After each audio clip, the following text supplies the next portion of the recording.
Imagine encarar a noite mais tensa da história de Jerusalém, quando cada chama de lamparina tremeluzia como se soubesse que algo colossal estava prestes a acontecer.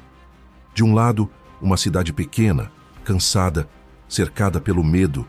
Do outro, o exército mais brutal e implacável do mundo antigo. Centenas de milhares de soldados assírios se preparando para destruir tudo ao amanhecer. Não havia rota de fuga, não havia reforços, não havia esperança. E ainda assim, entre as sombras que se espalhavam sobre as muralhas, algo diferente começou a se mover, invisível, silencioso, impossível de detectar. Um vento estranho percorreu o acampamento inimigo, como se a própria escuridão respirasse. Os vigias assírios sentiram um arrepio inexplicável, mas ignoraram. Afinal, quem ousaria desafiar a Assíria? Mal sabiam eles que naquela noite, em pleno silêncio, um poder que nenhum exército poderia deter estava prestes a ser liberado. Um único ser, enviado do alto, atravessaria as fileiras inimigas sem ser visto, sem ser ouvido, e mudaria para sempre o destino de uma nação. Porque antes que o sol nascesse, o impossível aconteceria. E quando a luz da manhã finalmente tocasse o campo inimigo, nada seria como antes.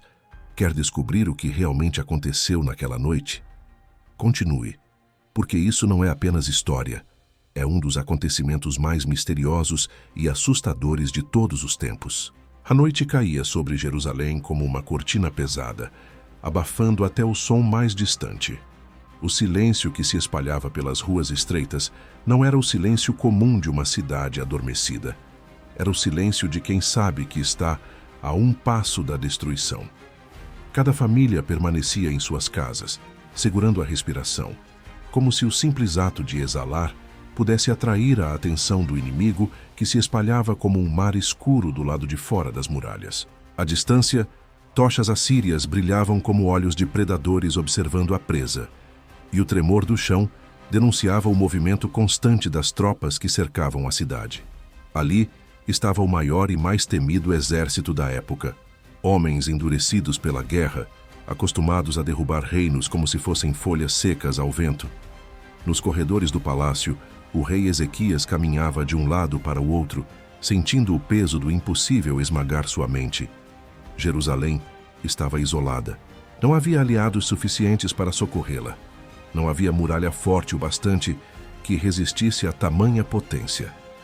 A cada dia, mensageiros assírios se aproximavam da muralha, gritando insultos, zombando das defesas frágeis e, principalmente, zombando do Deus de Israel. Suas palavras ecoavam pela cidade como lâminas afiadas. Nenhum Deus das nações salvou seus povos da Assíria. O que faz vocês pensarem que o de vocês será diferente? Era mais do que uma ameaça militar. Era um ataque espiritual, psicológico, calculado para minar toda a esperança restante no coração do povo. Dentro da cidade, os habitantes se reuniam nas vielas, cochichando temerosos, imaginando quanto tempo até os portões caírem.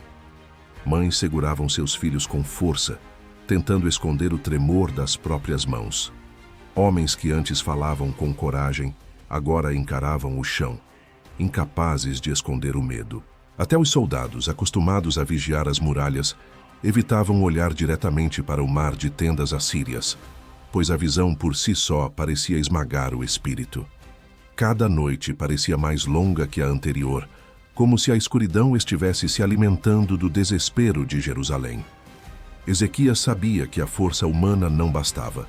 O exército assírio não era apenas numeroso, ele era famoso por sua crueldade, por conquistar cidades inteiras e reduzir populações inteiras ao silêncio absoluto. Eles não vieram para negociar, vieram para apagar Jerusalém do mapa. E no fundo, o rei sabia que qualquer estratégia militar seria apenas um suspiro diante de um furacão. A cidade estava diante de uma verdade assustadora. Ou algo sobrenatural acontecia, ou Jerusalém deixaria de existir. Foi então que uma decisão nasceu dentro dele, não baseada em estratégia, mas em fé desesperada. Ezequias caminhou até o templo, levando consigo a carta de ameaça enviada por Senaqueribe, rei da Assíria. Aquele pergaminho continha mais do que palavras. continha a sentença de morte da cidade. Ele pousou a carta diante do altar, como alguém que entrega seu último recurso, sua última esperança. Não havia mais nada a esconder. O rei se ajoelhou e orou, não com a voz de um governante, mas com a voz de um homem que sabe que depende inteiramente do céu para respirar mais um dia. Enquanto isso, do lado de fora, o acampamento assírio continuava a se expandir. O som metálico das lanças, o roçar das armaduras, o murmúrio das multidões criavam uma atmosfera sufocante. Parecia impossível imaginar que algo, qualquer coisa, pudesse deter aquela força colossal. Mas naquela noite, algo começaria a mudar. Pequeno, imperceptível, mas real. Como se o próprio ar estivesse ficando mais pesado, como se uma presença invisível estivesse se aproximando, preparando-se para intervir de um modo que nenhum homem jamais poderia prever. E assim, com Jerusalém à beira do colapso, o palco para o inexplicável estava montado. A noite avançava sobre Jerusalém com um peso quase palpável, como se cada estrela no céu estivesse observando a cidade com preocupação silenciosa. Enquanto o povo tentava dormir, ainda que sem sucesso, o rei Ezequias caminhava pelas salas vazias do palácio com o pergaminho assírio ainda queimando em suas mãos. A carta de Senaqueribe era mais do que uma ameaça militar. Era uma afronta contra o próprio Deus que Israel adorava. As palavras ecoavam repetidamente em sua mente. Nenhum Deus resistiu ao rei da Assíria. Por que o seu Deus seria diferente? Era o tipo de insulto que tentava quebrar não apenas a resistência física, mas a espiritual. Ezequias sentia o peso disso em cada fibra de seu ser. Decidido, ele deixou o palácio e se dirigiu ao templo, caminhando pelas ruas silenciosas enquanto a lua iluminava blocos de pedra que pareciam tão cansados quanto o povo. O caminho até o templo parecia mais longo naquela noite. Talvez fosse o cansaço, talvez fosse o medo, ou talvez fosse a consciência de que essa oração não era apenas mais uma. Era o pedido definitivo de socorro, talvez o último. Ao entrar no templo, o cheiro do incenso ainda queimando pairava no ar, criando uma sensação de solenidade que contrastava com o caos se aproximando do lado de fora das muralhas. Ezequias subiu até o altar com passos lentos, segurando o pergaminho com firmeza. Ele não estava ali para recitar palavras decoradas ou repetir frases vazias. Estava ali para clamar como um homem que sabe que perdeu o controle, que não tem mais carta alguma na manga, que precisa de algo acima da lógica, acima da força humana, acima da guerra. Ao colocar a carta diante do altar, ele inspirou profundamente, como se estivesse se preparando para mergulhar em águas profundas. Então abriu a boca, e sua oração rompeu o silêncio do templo. Não foi uma oração de realeza, foi uma oração de desespero sincero. Inclina, Senhor, os teus ouvidos e ouve, ele disse, sua voz ecoando pelas paredes de pedra. Abre, Senhor, os teus olhos e vê. Escuta as palavras com que Senaqueribe insultou o Deus vivo. Cada frase carregava o peso de milhares de vidas dependentes daquela súplica. A respiração do rei tremia, mas sua convicção se fortalecia a cada palavra. Ele não pedia vitória para sua glória, nem proteção para sua honra. Pedia para que o nome do Senhor não fosse envergonhado entre as nações. E isso fazia sua oração diferente de tudo o que já havia dito antes. Enquanto isso, Jerusalém permanecia em uma espécie de vigília silenciosa. Nas casas, famílias se reuniam, murmurando orações próprias. Algumas pedindo força, outras pedindo proteção, outras simplesmente pedindo para acordar vivas no dia seguinte. Do lado de fora, o acampamento assírio era uma muralha viva de chamas e aço. Soldados ainda se movimentavam, preparando-se para o ataque final ao amanhecer. A arrogância deles parecia crescer com o cair da noite, como se a escuridão alimentasse sua confiança. Então, enquanto Ezequias ainda chorava diante do altar, uma presença entrou no templo, não em forma visível, não com som, mas com uma sensação tão profunda que fez o rei erguer o rosto. Era o profeta Isaías. Seus passos eram firmes, sua expressão era grave, mas sua voz carregava uma certeza que parecia vir de outro mundo. Ele olhou para o rei e declarou a mensagem que mudaria tudo. Assim diz o Senhor: não temas as palavras que ouviste. Eu mesmo agirei. Ele não entrará nesta cidade. Cada sílaba caiu como um trovão dentro do coração do rei. Por um instante, o mundo pareceu parar. A cidade ainda estava cercada. O inimigo ainda estava lá. Nada havia mudado. Mas, ao mesmo tempo, tudo havia mudado. Deus havia falado. E enquanto Ezequias absorvia aquelas palavras, uma brisa leve atravessou o templo. Algo estava se movendo. Algo além da compreensão humana. Algo que seria revelado naquela mesma noite. A escuridão que cobria o acampamento assírio naquela noite parecia densa como lã que absorve todo o som. Ainda assim, havia vida ali em abundância. Risos ásperos, ordens sussurradas, o ranger de armaduras, o estalo ocasional de paus sobre a terra batida. Pequenos sinais de normalidade que paradoxalmente sublinhavam o quão comum tudo parecia, até que começou a ficar estranho. Ao redor das tendas, os fogareiros queimavam, homens bebiam, contavam histórias de conquistas e planejavam o saque do amanhecer. Eles não sabiam o que se aproximava. Vigias caminhavam sobre as paliçadas, olhos acostumados à vigilância noturna, e mesmo esses homens calejados sentiram algo diferente. Um peso no ar, como se o próprio vento hesitasse antes de soprar. Um arrepio percorreu fileiras e muitos atribuíram a sensação ao frio. Mas o frio não explica o silêncio repentino que gradualmente substituiu os ruídos das conversas. Foi como se, de repente, uma mão invisível fechasse a boca das vozes. Lanternas tremeluziam e apagavam com uma lentidão desconcertante. Lâmpadas de óleo se consumiam mais rápido. E onde antes havia murmúrio, agora havia apenas um suspiro coletivo que ninguém soube explicar. Os generais, sentados em seus tapetes, continuavam a se vangloriar, confiantes na vasta força sob seu comando, e suas palavras soavam vazias diante daquilo que começava a se desenrolar. Fileiras inteiras de soldados, que na noite anterior haviam cantado e brindado, agora jazia imóveis, ora por exaustão, pensavam alguns. Outros murmuravam sobre febres repentinas, sobre pesadelos que os deixaram pálidos. Centenares se encolhiam, cobrindo-se como se protegidos por uma sombra interna, enquanto outros simplesmente silenciavam para sempre, suas respirações interrompidas sem alarde, sem luta. Não houve batalha, não houve luta heróica, apenas o aterrador cair de uma força que nunca fez barulho ao ir embora. Alguns vigias acordaram com o gosto metálico de um sonho ruim na boca. Tentaram tremer as mãos e ver o que acontecera a seus companheiros, e descobriram que os corpos se amontoavam em silêncio, inclinados como velas que foram sopradas de repente. No palácio do rei assírio, a notícia chegou primeiro como confusão, depois como incredulidade e, por fim, como pânico frio.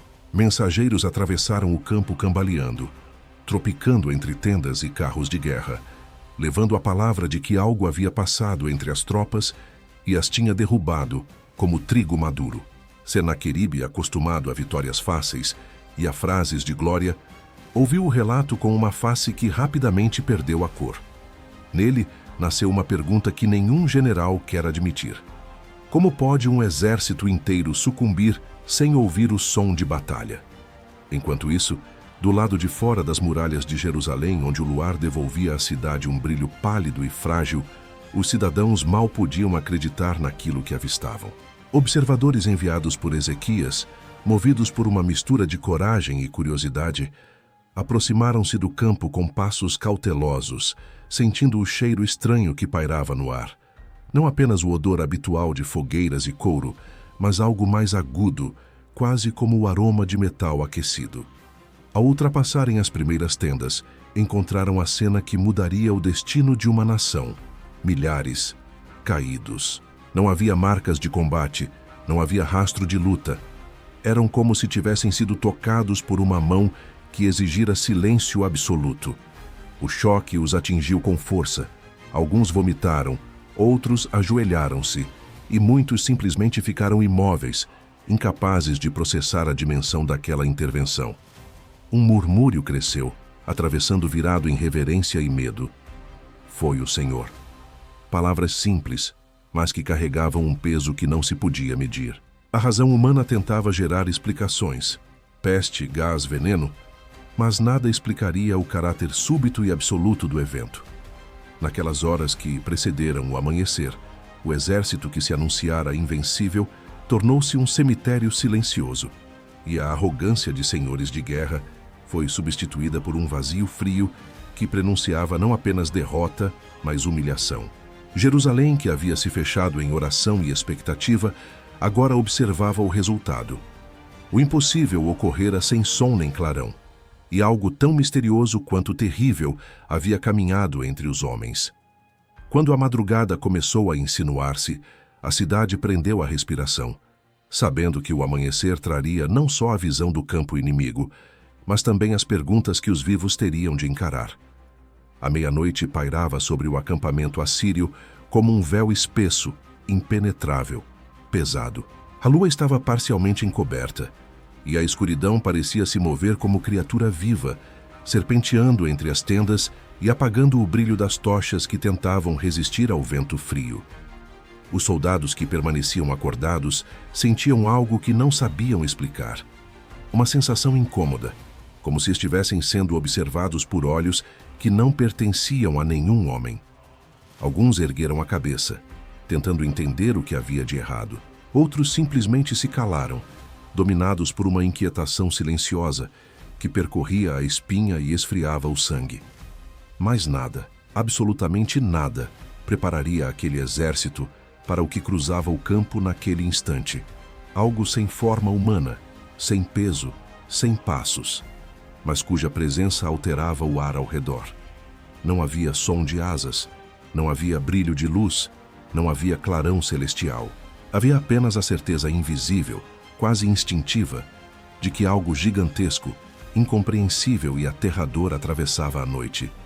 Se um dos soldados tivesse coragem de olhar profundamente nas sombras, talvez tivesse percebido que a escuridão ali parecia se retrair, como se até ela temesse dividir espaço com aquilo que chegara.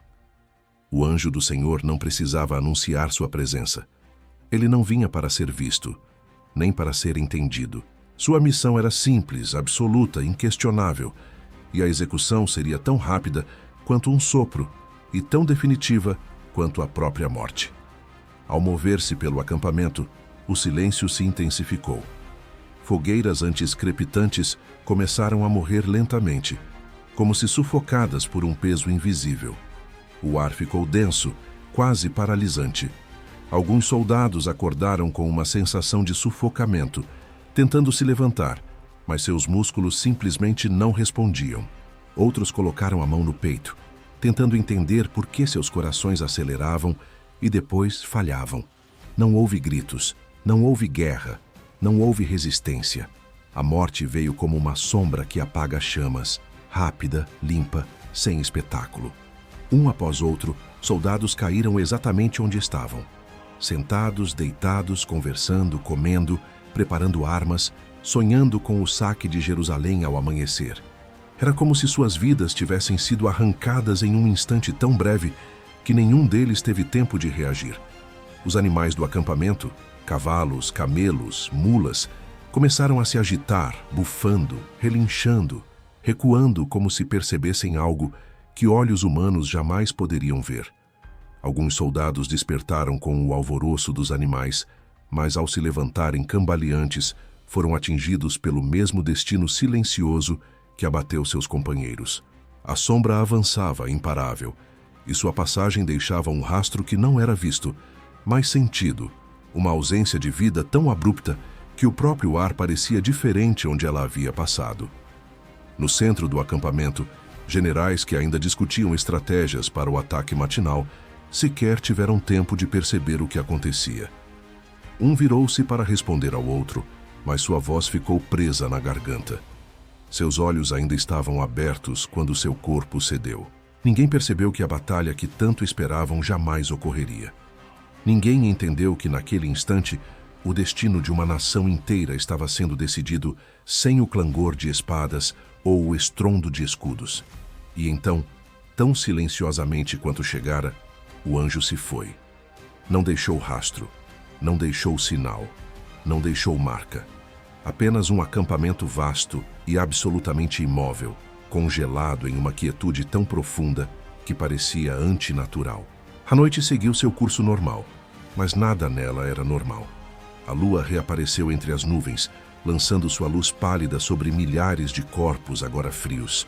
O vento soprou, mas não carregou som algum. A morte pairava sobre o campo como uma testemunha muda, aguardando o amanhecer para revelar o que havia acontecido.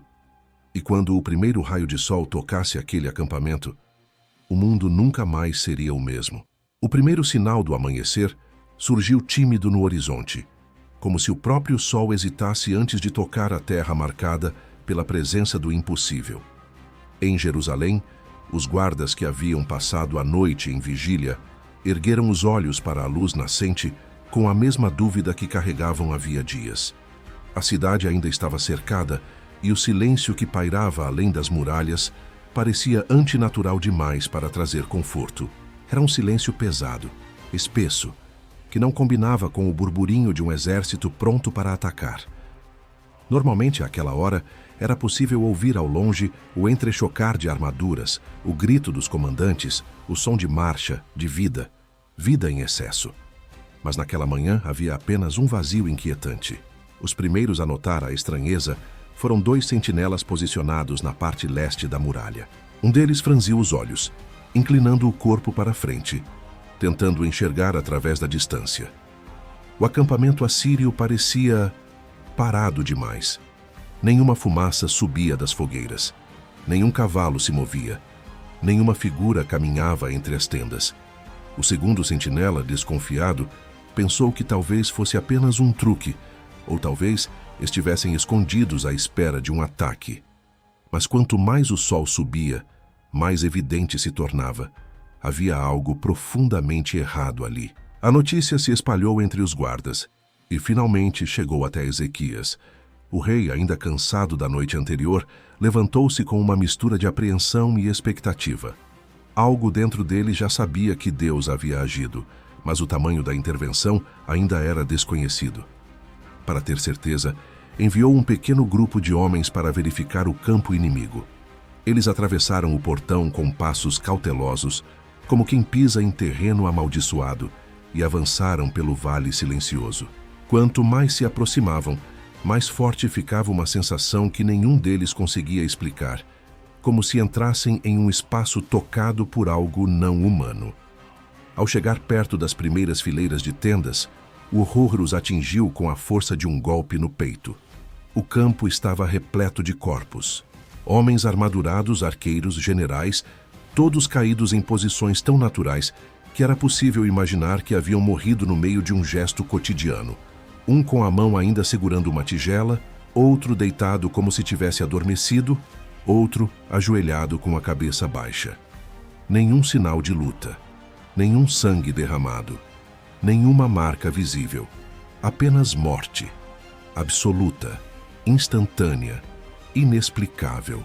Os mensageiros recuaram, alguns precisando parar para respirar, outros balançando a cabeça como se tentassem acordar de um pesadelo. Um deles caiu de joelhos, tomado por um temor reverente, percebendo que estava diante de algo que não pertencia ao reino dos homens. Quando o grupo finalmente retornou a Jerusalém, suas roupas estavam impregnadas do cheiro do campo e seus olhos refletiam a visão que haviam testemunhado. Rei, eles estão mortos, disse o líder, a voz embargada. Todos, o acampamento inteiro, como se a vida tivesse sido tirada de uma só vez. Ezequias fechou os olhos por um instante, não em descrença, mas em compreensão. Deus havia cumprido sua palavra. Não houve guerra porque não era uma batalha entre homens. E, no entanto, o impacto do milagre era tão gigantesco que até os mais céticos sentiram o peso da reverência. No acampamento assírio, o caos silencioso ganhou forma quando os poucos sobreviventes, talvez homens que estavam afastados, talvez protegidos por circunstâncias insondáveis, encontraram seus companheiros mortos. Não demorou para que a notícia chegasse a Senaqueribe. O rei, outrora arrogante, agora encarava a devastação com uma mistura de terror e incredulidade, Sua campanha terminara antes mesmo de começar, e o maior exército da terra havia sido desfeito sem que uma espada fosse levantada contra ele. Jerusalém, antes tomada pelo medo, agora se enchia de espanto. O impossível acontecera. O inimigo que parecia invencível fora derrotado em uma única noite, não por força humana, mas por uma intervenção que desafiava toda a lógica. E enquanto os primeiros raios de sol iluminavam a cidade, o povo finalmente entendeu. Naquela madrugada, Deus lutara por eles, e nenhum coração permanecia o mesmo.